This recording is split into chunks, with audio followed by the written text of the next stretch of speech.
welcome. It's been another fantastic year, fantastic number of entries. So a big thank you to everybody that entered this year, and some just truly amazing winners and runners-up.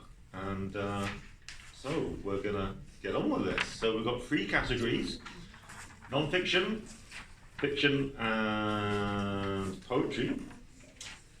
And we're going to start with non-fiction. So how we're going to do this, I'm going to introduce first, second and third and runners up, and as we run through, so we're going to, if the winner is here, we're going to ask that person to come up and read their story or their entry. And then after that particular entry, I'll ask the particular judge, if that judge is here, we've got most of our judges here, to come up and read their comments about that entry. Does that sound okay? Great. So let's get underway. Oh, Janet, come on. I just like you to mention that videos are being made. Oh, If yes. anyone does not want a video made, just let us know when you come up to the podium and we will make a video. Otherwise, So we'll be posting Ken here is making videos, and we're going to have photos taken. So do let us know if you don't want to be in photos or. And we will do. Draws. Yes. Oh yes, has everybody got their tickets, their raffle tickets? We've got prizes, books, workshops, so please do get a blue ticket at the back there. Okay, so we're going to get straight into this. Non-fiction category. Our judge was Jennifer M. Smith from Ontario, and she's unable to attend unfortunately, but she's done an absolutely fantastic job. And I'm going to win I'm not going to win anything. No,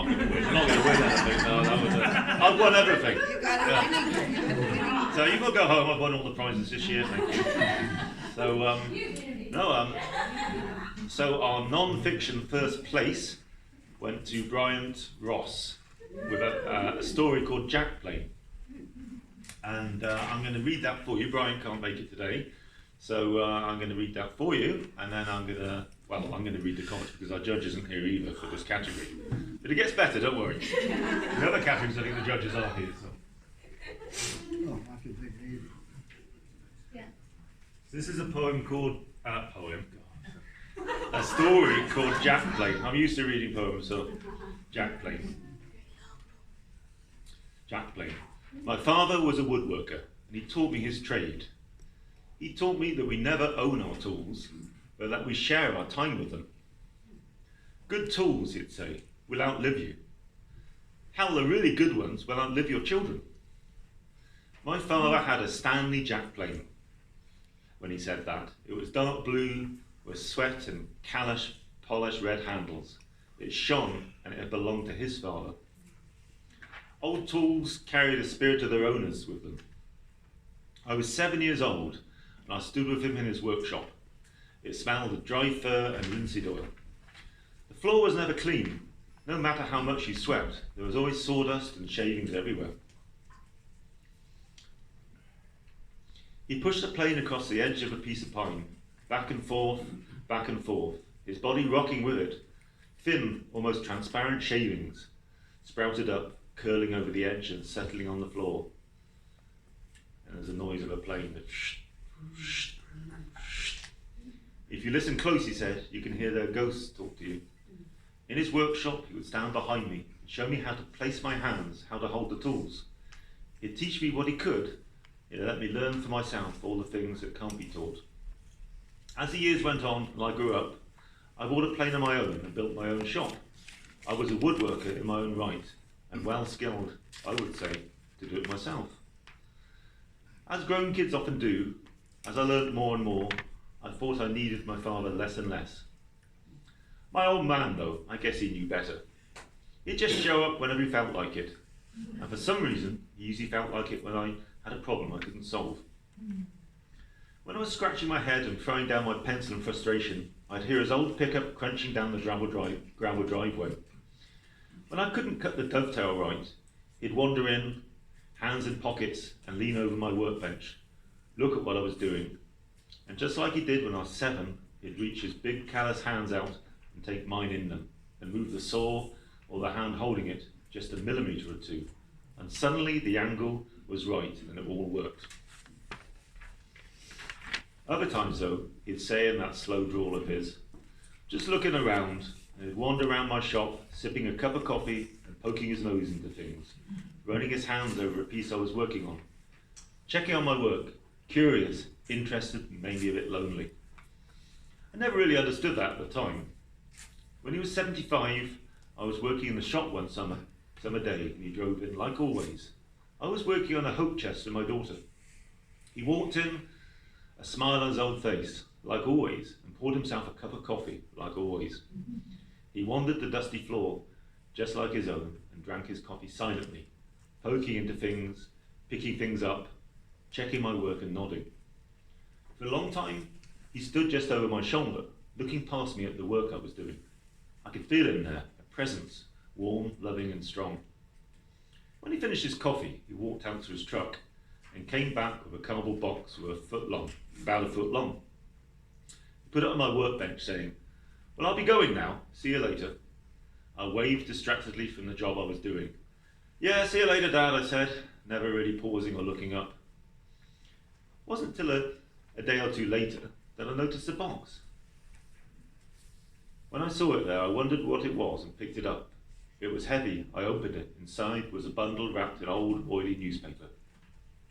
I took it out and unwrapped the newsprint. There in my hands, blue and shiny with callous and sweat-polished red handles, was my grandfather's jack plane.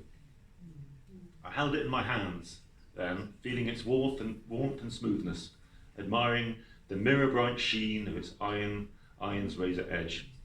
The weight in my hands, balanced, comfortable, perfect. I laid it down on the shelf, wondering. A week and a half later, my father was dead. When a parent dies, there are a million things to do, an estate to settle, a mother to take care of, things that need selling, things that need signing, and it falls on the son, it seems, to do all that. I don't know how long it took before I finally set foot back in my workshop, but the dust on the tools wasn't all sawdust. It was time to get back to work, and a hope chest for my daughter lay in pieces on the bench. The tools where I'd left them when I got the news. I picked up the pieces, trying to remember my plans from before, from the other part of my life. Nothing seemed to work though. Nothing made sense, no matter how hard I tried. Eventually I stood back, threw down my pencil, and leaned on my bench. I just stared at the pieces of wood, frustrated. My daughter, 7 years old, came out then and stood with me at the bench.